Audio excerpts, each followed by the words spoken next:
وہ علاقہ نیم آباد ہے، ہو سکتا ہے کہ وہ سانپ یا کسی اور زہریلے کیڑے کا شکار ہوا ہو۔ یہ بات یہاں کبھی صاف نہیں ہو سکے گی، پوسٹ مارٹم کی رپورٹ بھی مبہم رہے گی۔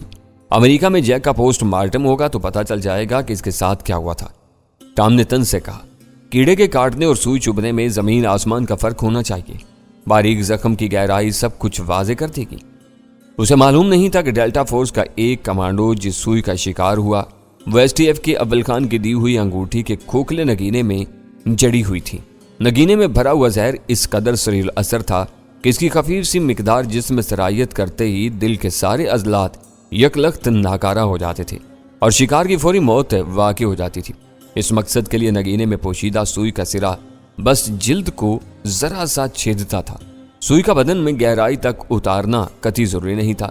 اس نشان کو محض زہریلے ڈنک کے نشان کے طور پر پہچانا جا سکتا تھا۔ فی الحال وہ ایک معمہ ہے، اس کے بارے میں کچھ کہنا قبل از وقت ہوگا۔ میں نے اس کی تائید کرتے ہوئے کہا، یہاں طبی اور تحقیقی سہولتیں ناکافی ہیں۔ تمہارا یہ خیال درست ہے کہ امریکہ میں جیک کی لاش کے پوسٹ مارٹم کے بعد اس کی موت کے صحیح سبب کا تعین ہو سکے گا۔ تم بہت مضبوطی سے اس مفروضے پر قائم ہو کہ آئی مین اور جیک کے درمیان ساز باز تھی؟